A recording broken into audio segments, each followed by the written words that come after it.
Hello everyone. So finally मैं GS और current affairs की स्ट्रैटेजी लेकर के आ गई हूँ। इससे पहले मैंने ये वीडियो मैथ्स के लिए डाल दी है जो कंप्लीट स्ट्रैटेजी है 2024 के लिए। एंड आई गारंटी यू कि अगर आप इस तरह से जीएस पढ़ेंगे जैसा कि मैंने बताया है, आपको अच्छे मार्क्स लाने से कोई नहीं रोक सकता है। ये most practical and effective strategy है। इसमें मैंने सारी चीजें कवर की हैं कि आपको कहाँ से जीएस पढ़ना है, कहाँ से करंट अफेयर्स पढ़ना है, कैसे मॉक्स लगाने हैं, सेक्शनल मॉक कहाँ से लगाने हैं, जो प्रॉब्लम होती है कि हमें क्वेश्चंस याद नहीं रहते उनको कैसे करना है, जीएस में मॉक की एनालिसिस कैसे करनी है, एवरीथिंग जो आपके दिमाग में क्वेश्चन होगा सब कुछ मैंने इसमें आंसर किया है। सो देखिए, सबसे पहला तो सवाल आपके दिमाग में आता है कि 7 महीने हैं हमारे पास 2024 प्री में, तो क्या हम जीएस की अच्छे से प्रिपरेशन कर सकते हैं कि नहीं कर सकते हैं। तो देखिए, एग्जाम जो है वो मार्च अप्रैल में होने के पूरे चांसेस है 2024 के प्री के। ठीक है, इसके बाद मैं आपको कुछ चीजें जीएस से रिलेटेड क्लियर कर देती हूँ। मैं यहाँ पर आपका दिल रखने के लिए कुछ नहीं बोलूंगी,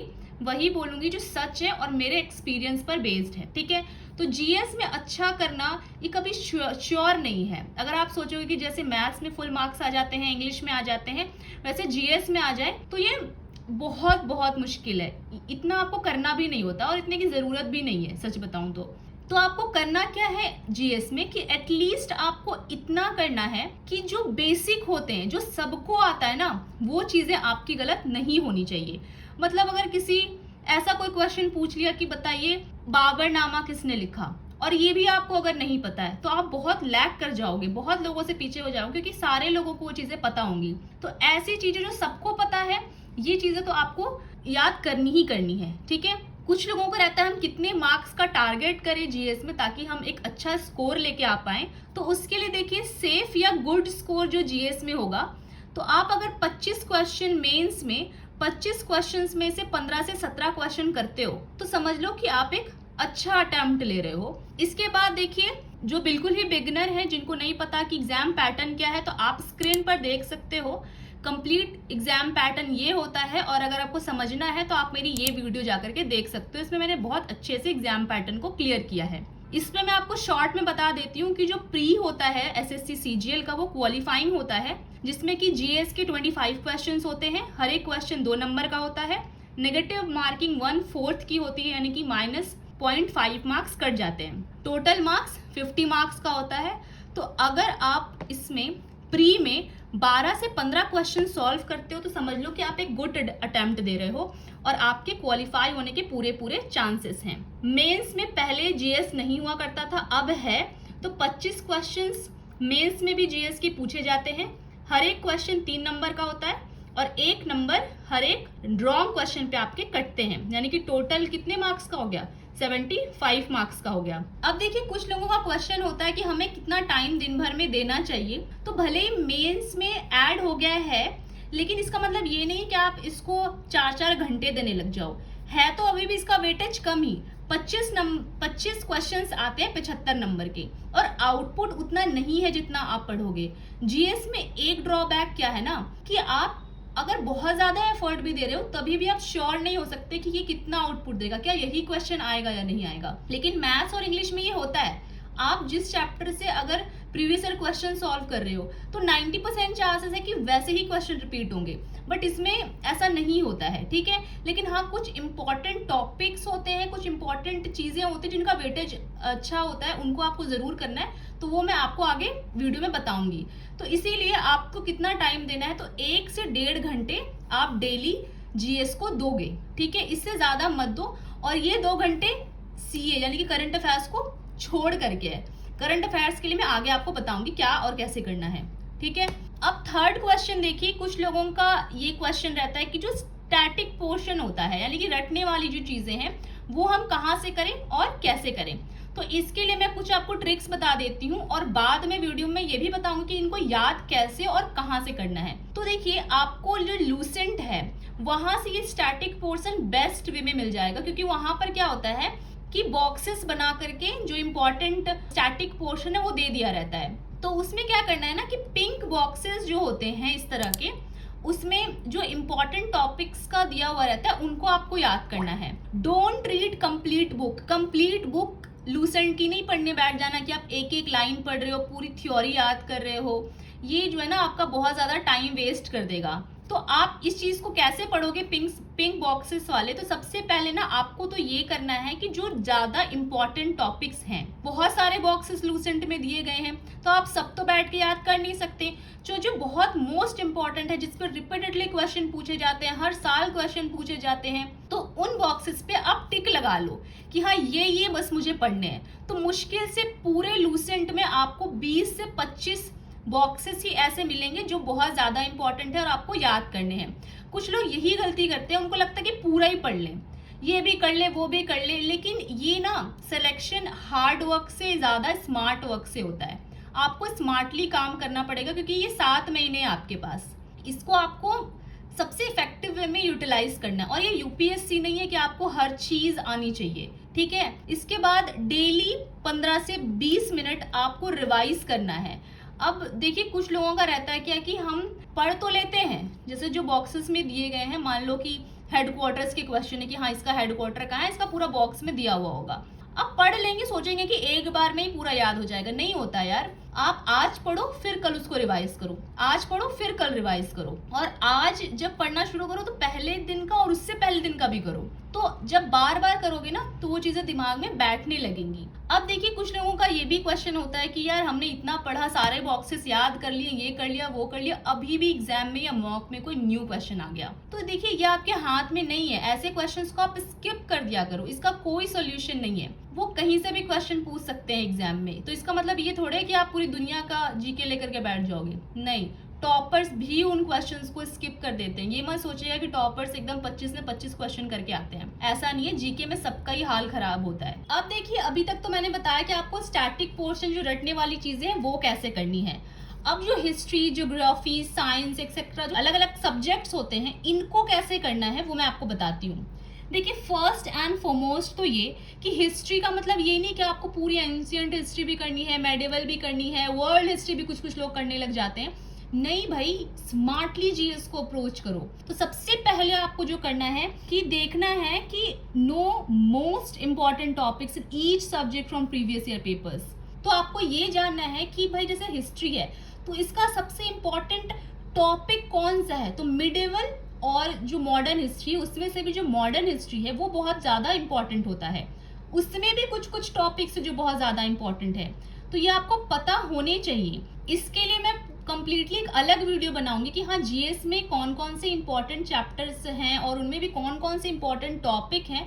तो आप इस चैनल को जरूर सब्सक्राइब कर लें और मेरे टेलीग्राम ग्रुप को भी ज्वाइन कर लें, क्योंकि इस कॉपी की और जो भी मैं बताती हूँ सबकी पीडीएफ आपको वहाँ पे मिल जाती है।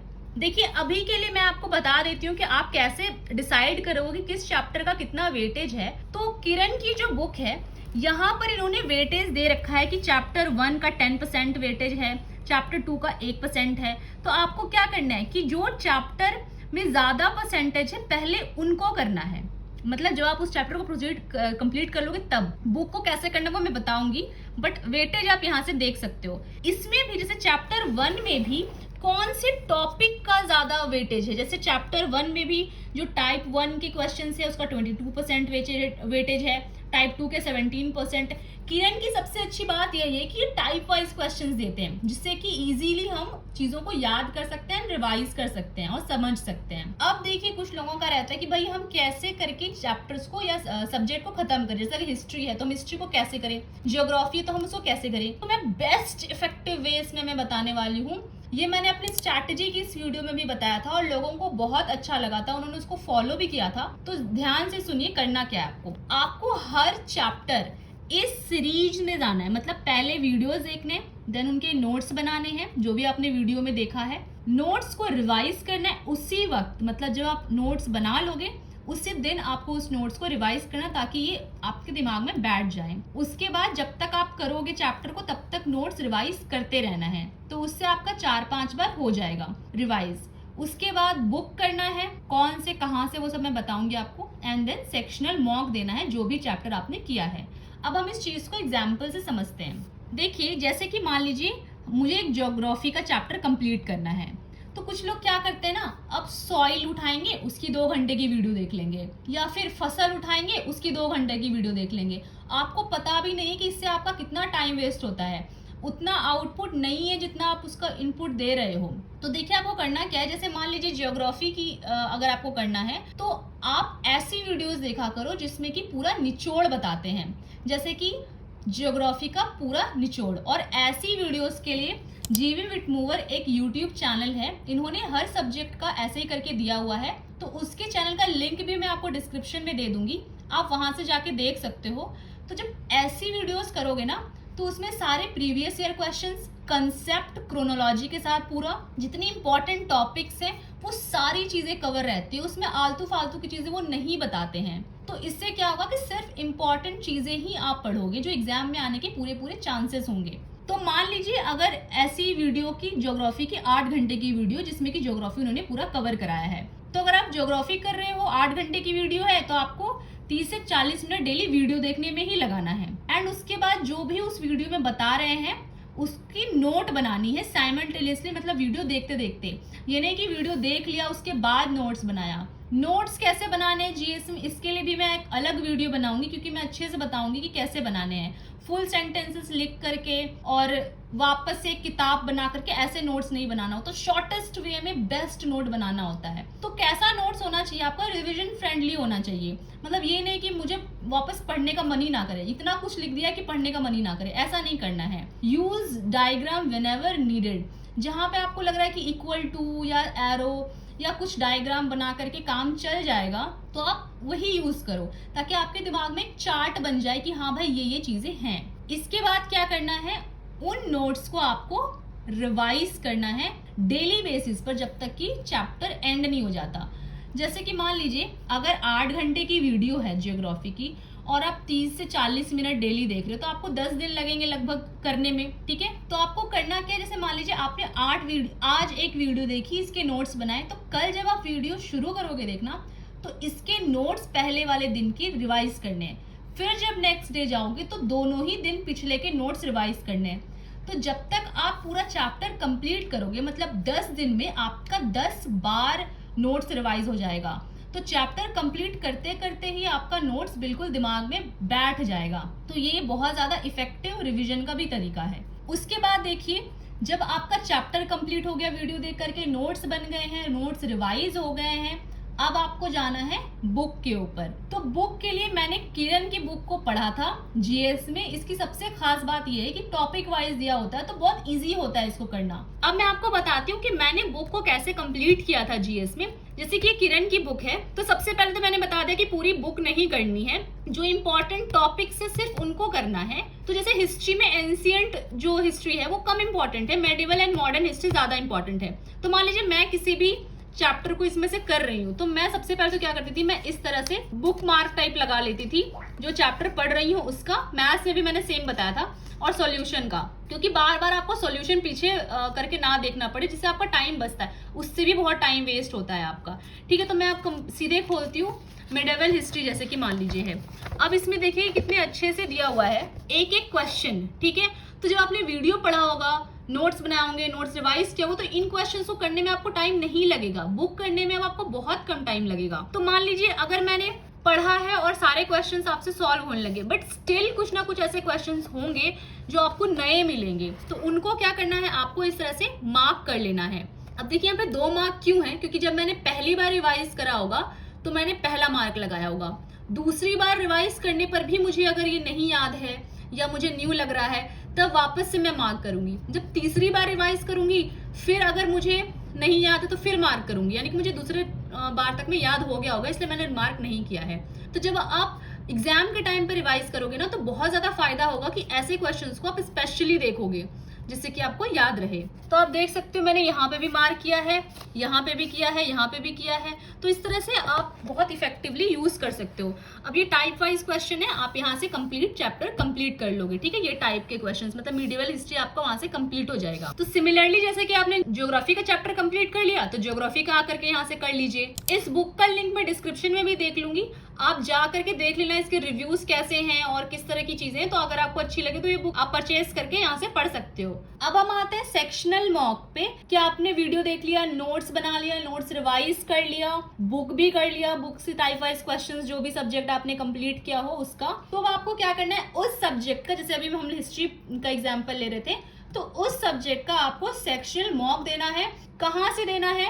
तो टेक्स्ट बुक में आपको सेक्शन और चैप्टर वाइज मॉक बहुत अच्छे से मिल जाते हैं, वहां से दे दीजिए। और एक ऐप है जहां से मैं फ्रीक्वेंटली दिया करती थी, तो मैं अड्डा 247 ऐप जो है वहां से दिया करती थी। कब दिया करती थी? इससे जब मेरे पास फ्री टाइम होता था, ठीक है, जैसे अभी पढ़ने का मन नहीं कर रहा है, थोड़ा सा ऐसे मोबाइल चलाने का मन कर रहा है, तो खोल लिया एंड तुरंत तुरंत दे दिया। इसकी अच्छी बात क्या है कि इसमें 5-6 मिनट का ही दिया हुआ होता है, लगभग 25 क्वेश्चन के करीब, तो टाइम भी नहीं लगता और रिवाइज भी हो जाता है। और मैं मैथ्स के लिए भी ये करती थी, इस आपको मैंने यूज किया है। तो आपको करना क्या, complete all subject in similar way. तो जैसे मैंने ज्योग्राफी का बताया, आपको सिमिलर हिस्ट्री के लिए करना है। तो अब देखिए ये सेक्शनल मॉक जो मैंने कहा आपको लगाना कैसा है। कुछ लोगों को ना मॉक लगाने का तरीका ही नहीं पता होता, जिससे उनके मार्क्स इंप्रूव नहीं होते हैं। तो आपको after completion of each subject आपको सेक्शनल मॉक लगाना मैंने बता दिया। उसके बाद कुछ बचा के रखो ताकि आपको रिविजन में काम आए। अगर 5 ज्योग्राफी के दिए होंगे तो 5 के 5 उसी टाइम नहीं लगा देना है, कुछ बचा के रखना है बाद के लिए, ताकि आप उसको बाद में दो, ताकि आपका रिविजन होता रहे।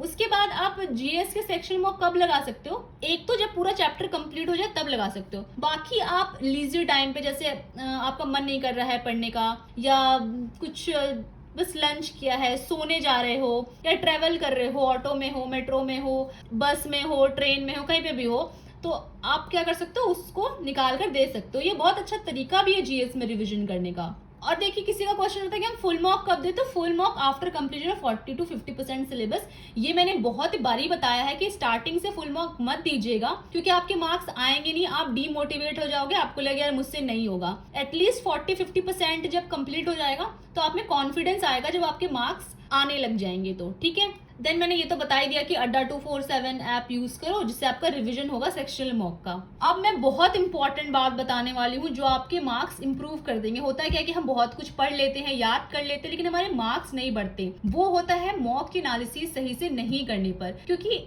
सिलेबस कंप्लीट करने से एक लेवल तक तो आपके मार्क्स आते हैं, लेकिन उसके बाद के जो मार्क्स इंक्रीज होते हैं, जो आपको सिलेक्शन दिलाता है, वो होता है मॉक की एनालिसिस करना। तो ध्यान से देखिएगा मैं क्या बता रही हूँ, इसको जरूर से जरूर फॉलो करिएगा, आपको रैपिड इंप्रूवमेंट देखने के लिए मिलेगा। तो सबसे पहले तो कुछ लोग क्या करते हैं कि सिर्फ रॉन्ग क्वेश्चंस को देखते हैं, ठीक है। आपको ये गलती नहीं करनी, आपको सारे क्वेश्चंस देखने हैं। टाइम लगे लगने दो, लेकिन आप क्या मार्क्स ही इंक्रीज तो करने के लिए आप दे रहे हो ना मॉक, तो यही से होगा। अब देखिए अगर आपके राइट क्वेश्चन हुए हैं, पहली बात तो ये कि राइट और रॉन्ग दोनों देखने हैं। तो जो राइट क्वेश्चन है उनमें आपको क्या करना है, लॉजिक सही था कि नहीं ये देखना है। मतलब अगर आपने मान लीजिए लगा दिया कुछ भी सोच समझ के अंदाजे से और सही हो गया, तो इसका मतलब ये नहीं कि वो अब गया। अब आपको देखना है कि इसका राइट सोल्यूशन ये है तो क्यों है, क्या मैंने वही सोच के मारा जो राइट उसका तरीका है। तो अगर आपने मारा था तो ठीक, और नहीं है तो उसको आप लिख लो मॉक कॉपी में। मॉक कॉपी में क्या लिखना होता है वो भी मैं आपको थोड़ी देर बाद बताती हूँ। उसके बाद read solution and right if something important है। होता क्या ना, कभी कभी कुछ इंपॉर्टेंट चीजें सोल्यूशन में दी रहती है और हम सोल्यूशन पढ़ते नहीं, और कभी कभी होता है कि उसी से क्वेश्चन एग्जाम में आ जाता है, क्योंकि रिलेटेड कुछ चीजें आपको सॉल्यूशन में दी हुई होती हैं। तो ये चीजें आप जरूर करिएगा कि सॉल्यूशन को जरूर रीड करा करिए, ठीक है। अब मान लीजिए अगर आपके कोई क्वेश्चन रॉन्ग हो गए, तो उसमें क्या करना है, सबसे पहले तो आपको समझना है कि रॉन्ग हुआ क्यों। लोग ना बस जैसे रॉन्ग हुआ और उसका राइट आंसर क्या है बस आगे बढ़ जाते हैं। भैया आपको पता होना चाहिए गलती क्यों हुई, तभी तो आप ठीक करोगे ना। कुछ क्वेश्चंस तो होते हैं जो नॉलेज का आपके पास कमी है, मतलब आपने वो चीज पढ़ी ही नहीं थी, आपने वीडियोस देखे, मॉक लगाए, नोट्स बनाए, सब कुछ किया, लेकिन वो आपको पता ही नहीं था, ठीक है।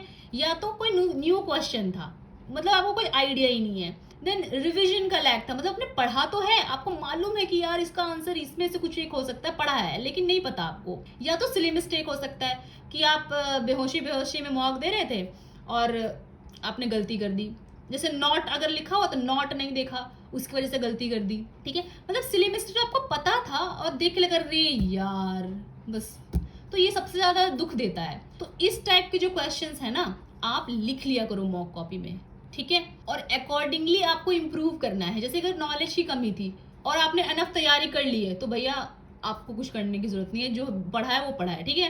रिवीजन लैक है तब आपको तुरंत में जाकर उस टॉपिक को रिवाइज करना है। जैसे मान लीजिए कुछ सॉइल का क्वेश्चन था, या मान लीजिए कुछ मेडिवल हिस्ट्री से कुछ क्वेश्चन था और आपने नहीं करा, मुगल सल्तनत से कोई क्वेश्चन था आपको नहीं याद आया, तुरंत जाइए मॉक के बाद उस टॉपिक को करिए, पूरी हिस्ट्री मत पढ़ने बैठ जाइएगा, उस टॉपिक को करिए वापस से, ठीक है। उसके बाद अगर आपने स्किप कर दिया कोई क्वेश्चन तो सेम चीजें देखिए क्यों स्किप कर दिया, एंड राइट डाउन करिए अगर रेलेवेंट है तो, और इसको भी राइट डाउन करिए अगर रेलेवेंट है तो।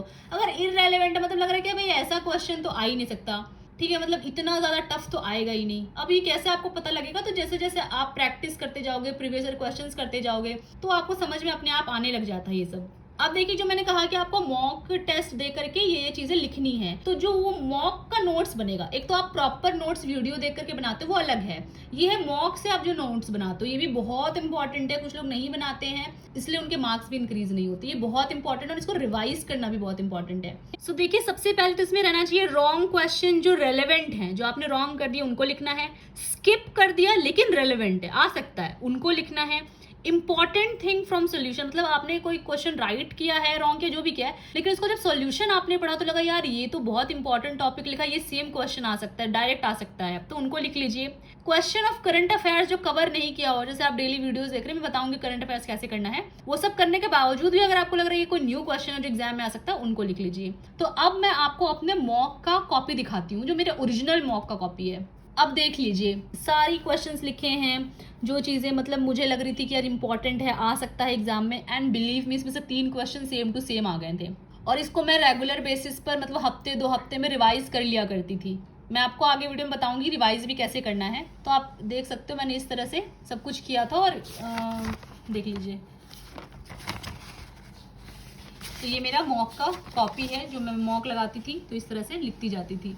अब देखिए बहुत लोगों की प्रॉब्लम तो यही होती है कि भैया हम एग्जाम याद तो करते हैं जीएस, लेकिन हमें रिवाइज करने का टाइम, मतलब हम रिवाइज कैसे करें हमें याद ही नहीं रहता है। तो सबसे पहली बात तो मैंने आपको बता दिया कि आप जो नोट्स बनाओगे जब तक आपका चैप्टर कंप्लीट नहीं होता, तो डेली बेसिस पे आपको रिवाइज करना है 10-15 मिनट, तो आपका नोट्स 4 से 5 बार रिवाइज हो ही जाएगा। उसके बाद आपको क्या करना है, सेम सब्जेक्ट के नोट्स को 15 दिन के बाद वापस से रिवाइज करना है, देन 1.5 महीने के बाद रिवाइज करना है, एंड रेगुलरली रिवाइज करना है जब आपको लगे। तो इनिशियली ना आपको थोड़ा कम कम गैप में रिवाइज करना होता है, 15 दिन में, 1 महीने में, लेकिन एक बार आप ऐसे करके कर लोगे ना, फिर बाद में आपको वही चीज रिवाइज करने में 10 मिनट का टाइम लगेगा, बहुत जल्दी होगा। उसके बाद आपको जब भी नीड लगे, जैसे कि मैंने बताया, अगर आपको मॉक में लग रहा हो कि भैया ये वाला मेरा जो है कमजोर हो गया, मैं भूल गया हूँ, तो जाकर के वापस से रिवाइज कर लिए। इस तरह से रिवीजन होता है, इनिशियली आपको टाइम देना पड़ता है, फिर बाद में मॉक के अनुसार आपको टाइम देना पड़ता है। सेक्शनल मॉक और अड्डा 247 जो है इससे भी रिवाइज होता रहेगा, क्योंकि आप सेक्शनल मॉक बीच में लगाओगे, या अड्डा 247 से तो आप मतलब डेली लगा लो या 2-3 दिन में लगाते ही रहो, उससे क्या होगा कि आपका रिवीजन होता ही रहेगा। अब कुछ लोगों का क्वेश्चन होता है कि how to do current affairs. तो देखिए बहुत कोई कहता है कि डेली मत देखिए वीडियोस, लेकिन मैं तो देखती थी और मैं पूरा सजेस्ट करती हूँ कि आपको देखना चाहिए। तो मैं राहुल सर की वीडियो देखा करती थी। आप एक बार 2-3 दिन ले करके डिसाइड कर लीजिए कि आपको किसका देखना है, फिर उसी का देखिएगा, लेकिन डेली करंट अफेयर्स की वीडियो देखिएगा, क्योंकि वो इलाबोरेटली बताते हैं, जिससे आपको बहुत टाइम तक चीजें याद रहती हैं। और एग्जाम में ना मतलब गेस करके भी आप आंसर लगा सकते हो, इतना आपको याद हो जाता है। Don't make notes, current affairs के नोट्स बनाने की जरूरत नहीं है। Revise directly from videos. कैसे रिवाइज करोगे, watch daily videos while lunch. तो मैंने अपनी बहुत सारी वीडियो में बताया कि मैं करंट अफेयर्स लंच के टाइम पे देखा करती थी, क्योंकि अगर आप डेली करंट अफेयर्स देखोगे तो आपको करंट अफेयर्स के लिए एटलीस्ट 1 घंटे का टाइम तो लगेगा ही, तो ये टाइम आप लंच का यूज कर सकते हो। एंड रिवाइज कैसे करोगे, तो मंथली वीडियोज जो होती है वो आप देख लिया करो रिविजन के लिए, ठीक है। मतलब डेली तो आप देख रहे हो, फिर 1 महीना जब कंप्लीट हो गया तो मंथली की कंपाइलेशन आ जाती है, तो आप उसको देख लेना, तो आपका रिवीजन हो जाएगा। और जब एग्जाम करीब आ जाए तो वो जितने 6 मंथ्स का एटलीस्ट आपको करना होता है, तो आप 6 महीने का जो मंथली कंपाइलेशन है वो देख लेना, मतलब आपकी सॉलिड हो जाएगी करंट अफेयर्स। बहुत ज्यादा कम चांस होगी कि आपका कोई क्वेश्चन छूटे। और बाकी तो आप मॉक से करंट अफेयर जो आपको न्यू मिलेगा वो तो मॉक कॉपी में लिख के उसको रिवाइज करोगे ही, मतलब आपका हर तरह से कवर हो जाएगी सारी चीजें। अब देखिए मैं आपको बहुत इंपॉर्टेंट चीज बताने वाली हूँ कि भैया याद कैसे करें, हम भूल जाते हैं बार बार, ठीक है। बहुत ही इफेक्टिव चीज। तो देखिए सबसे पहली बात तो रट्टूमल जैसे करने की जरूरत नहीं, मतलब ऐसा नहीं होना चाहिए कि आपसे क्वेश्चन पूछो और आपको एकदम रट के उसका आंसर पता होना चाहिए, ऐसा नहीं है। इतना याद करना है कि आप ऑप्शन मार्क कर सको। मतलब कोई क्वेश्चन देखा, उसके 4 ऑप्शन है, इतना याद होना चाहिए कि 4 ऑप्शन देख के आपको याद आ जाए कि हाँ ये आंसर है। एकदम रट्टू मल की तरह याद भी नहीं करना है आपको, ठीक है। देखिए हिस्ट्री, ज्योग्राफी, साइंस एक्सेट्रा जो इस तरह के सब्जेक्ट्स होते हैं ना, स्टैटिक पार्ट तो एक अलग हो गया, ये जो सब्जेक्ट्स होते हैं इनको आप तब अच्छे से याद कर पाओगे जब इनका कंसेप्ट आपको क्लियर हो, ठीक है। कंसेप्ट क्लियर होगा ना तो आप गेस करके भी या अंदाजा लगा के भी आंसर मार सकते हो। तो जैसे कि मैंने आपको बताया कि मैराथन की जो वीडियोस होती हैं, मतलब जिसमें पूरा निचोड़ बताया होता है, उसमें क्रोनोलॉजी से वो पढ़ाते हैं, जिससे कि आपका कंसेप्ट क्लियर होता हुआ जाता है। तो बहुत ज़्यादा चांसेस हैं कि आपको याद रहती हैं चीज़ें। जैसे कि मान लीजिए आप डायरेक्टली पढ़ोगे कि जो हुमायूं के पापा है वो बाबर हैं, उसके बाद जो है उसके बाद, ठीक है ना, तो डायरेक्ट पढ़ोगे रट करके तो वो एक अलग चीज होती है। लेकिन अगर आपने समझ लिया है कि हाँ भाई ये टाइम लाइन था, इसमें हुमायूं था, फिर ये टाइम लाइन था जिसमें अकबर था, ये चीजें हुई, तो हो ही नहीं सकता कि आप भूल जाओ, ठीक है। तो इन चीजों का यही तरीका है कि आप कंसेप्ट को समझ लो। More you understand the more होगा, कुछ लोग अब एसएससी वाले बोल देंगे कि भैया गलत लिख रहे हैं आप, तो the more you understand the more you remember, ठीक है। जितना आप समझोगे ना उतने ज्यादा टाइम के लिए आपको याद रहेगा। अब देखिए ये सब का तो हो गया, कंसेप्ट समझ लिया, लेकिन स्टैटिक पार्ट में क्या, इसको तो कोई कंसेप्ट भी नहीं, इसको तो आपको याद करना पड़ता है। तो इसके लिए मैं आपको कुछ चीजें बता रही हूँ, भयंकर इफेक्टिव है भैया ये। देखिए पहली बात तो कि मेक ट्रिक इफ पॉसिबल, खुद से ही ट्रिक बना, मतलब कुछ ऐसी चीजें होती है तो हमको पढ़ के ही लगता है कि यार इसका ये ट्रिक बन सकता है, इसको इस तरह से मैं याद कर सकता हूँ। इतना दिमाग तो आपका चलना चाहिए। तो अगर आपसे खुद से ट्रिक बन जा रही है तो उससे बेस्ट कोई नहीं, क्योंकि खुद से बनाई हुई ट्रिक बहुत याद रहती है। तो जो नेचुरली आपके दिमाग में आती है, अगर ऐसा कुछ हो रहा है तो उससे याद कर लो। या तो जैसे कि कुछ क्वेश्चन होते हैं बॉर्डर, ठीक है, कि इस स्टेट के साथ कौन कौन सा बॉर्डर लगा हुआ है, या इस बॉर्डर के बीच के लाइन को क्या बोलते हैं, या फिर जो चीफ मिनिस्टर्स हैं सारे उनका नाम क्या है, या पीएच वैल्यू जो है वो क्या है, हेडक्वार्टर्स क्या क्या, मतलब इस तरह के जो स्टैटिक क्वेश्चंस होते हैं जो आपको मैंने कहा कि लूसेंट के पिंक बॉक्स से याद करनी है, तो उसका सबसे अच्छा सोर्स पता है मैं कहाँ से करती थी? क्रेजी जीके ट्रिक करके एक यूट्यूब चैनल है, इन्होंने बहुत ही अच्छे से बताया है इन्होंने हर चीज के लिए ट्रिक। तो मैं क्या करती थी, इसका स्क्रीनशॉट ले लेती थी और एल्बम बना लेती थी। जैसे कि मान लो कि बॉर्डर का है तो मैं बॉर्डर के नाम से अपनी गैलरी में एक एल्बम बना लूंगी स्क्रीनशॉट लेकर के। अब कुछ लोग बोलेंगे भैया आपने कहा था कि स्क्रीनशॉट कभी रिवाइज नहीं होता, लेकिन मैं इसको इस तरह से फ्रेम करती थी कि मैं याद कर लूं, ठीक है, और मैं उसी टाइम रिवाइज करती थी। उसके बाद मैंने स्क्रीनशॉट लेकर एल्बम बनाया, उसी टाइम याद कर लेती थी, उसके बाद में फिर बाद में करती थी, ठीक है। इसके बाद जिसका कोई ट्रिक नहीं है बट इम्पॉर्टेंट है भैया उसको रट लो, ठीक है। मतलब आपको लग रहा है कि भैया ये बहुत इंपॉर्टेंट है लेकिन कोई ट्रिक नहीं मिल रहा, कुछ कैसे भी करके याद नहीं हो रहा, अब उसको आप बिल्कुल क्रैम कर लो, उसको याद ही रट लो, फिर उसका कोई तरीका नहीं है। इसके बाद में लास्ट चीज जो सबसे ज्यादा इंपॉर्टेंट है, जिसकी वजह से आप बहुत ज्यादा टाइम वेस्ट करते हैं, कि करना क्या क्या वो तो मैंने बता दिया, लेकिन जीएस में क्या नहीं करना है जिससे आपका टाइम वेस्ट होता है। देखिए आप इसको बहुत ज्यादा टाइम मत दीजिए, 1.5 घंटा से 2 घंटा मैक्सिमम बहुत है इसके लिए, मैं बता दे रही हूँ, ठीक है। उसके बाद don't go with your interest, मतलब कुछ लोगों का क्या होता है ना कि उनको जैसे साइंस अच्छा लग रहा है तो अब वो साइंस ही पढ़ते रहेंगे, अब उनको लेना देना ही नहीं रहता कि साइंस कितना इंपॉर्टेंट है, कितना वेटेज है। अच्छा लगता है पढ़ने में, ज्योग्राफी किसी को अच्छा लगता है तो वही पढ़ते रहेंगे। गो विथ इंपॉर्टेंट टॉपिक्स, क्या एग्जाम में आएगा उस तरह से जाओ। ये आपको लग रही होगी छोटी सी बात, लेकिन ऐसा होता है जीएस में कि हमें लत लगने लग जाती है। जैसे हम ज्योग्राफी पढ़ रहे हैं, अच्छा लग रहा है तो बस पढ़ते ही जा रहे हैं, ठीक है, मजा आएगा बट भटको मत। जैसे हिस्ट्री, अगर आपने मॉडर्न हिस्ट्री पढ़ने लगे तो कहानी ऐसी लिखी हुई है कि बस मजा ही आ जाता है पढ़ने में, तो ये काम आपको नहीं करनी। इसके बाद डोंट डू इररिलेवेंट थिंग्स। अब मैं आपको कुछ कुछ मतलब बुड़बक लोग क्या क्या करते हैं मैं आपको बताऊंगा। आपको कुछ लोग जो होशियार होंगे उनको जरूर हंसी आएगी, बैठ के पूरा पीरियोडिक टेबल याद करेंगे, ठीक है, पूरा केमिकल फॉर्मूला याद करेंगे। केमिकल फॉर्मूला इंपॉर्टेंट है लेकिन कुछ चीजों का जो बार बार रिपीट होती है सिर्फ उनका ही करो, ये नहीं कि पूरा आप याद करने लग जाओ। पीरियोडिक टेबल क्यों याद कर रहे हो भैया? आपको 12 का एग्जाम देना है क्या? आईआईटी करना है क्या? नहीं करो, मैप याद करने लग जाएंगे, ये कहाँ है, ये कहाँ है, वो कहाँ है। कुछ कुछ लोग तो बैठ मैप प्रिंट आउट करा के उसमें से दिखने लग जाते हैं, मतलब ऐसे गधे होते हैं, मैं उनको गधा ही बोलूंगी, ठीक है। करंट अफेयर्स के नोट्स बनाने लग जाते हैं बैठ करके, ठीक है। उसके बाद लिख लिख करके प्रैक्टिस करते हैं। अब वो जैसे अब जो हेडक्वार्टर्स के मान लो क्वेश्चन अब लिख रहे हैं कि हाँ इंटरपोल का हेडक्वार्टर यहाँ पे है, आईएमएफ का यहाँ पे है, ताकि याद करें। मतलब बच्चे हो क्या, ये याद रखो आप ऑफिसर बनने वाले हो, तो वैसी क्वालिटीज डेवलप करो अपने अंदर, ठीक है। फिर फुल थ्योरी पढ़ने लग जाएंगे, हिस्ट्री के लिए पूरा का पूरा मॉडर्न हिस्ट्री पढ़ने लग जाएंगे। वीडियो देख लो ना भाई, क्यों पढ़ना है इतना, क्यों टाइम वेस्ट करना, ठीक है, तो ये चीजें मत किया करो, ये सब आपका टाइम वेस्ट करती हैं। So finally thanks for watching the video. अगर आपको मेरी स्ट्रैटेजी अच्छी लगी हो, आपको लगे बहुत इफेक्टिव है, तो लाइक जरूर करना, शेयर करना। अगर कोई आप तैयारी शुरू कर रहे हैं, बिगनर है, तो सब्सक्राइब करो ऐसी ही और वीडियोस के लिए, एंड कमेंट करो अगर आपने लास्ट तक वीडियो देखी और आपको वीडियो अच्छी लगी है। I will crack SSC CGL 2024। So guys, bye bye, जय हिंद।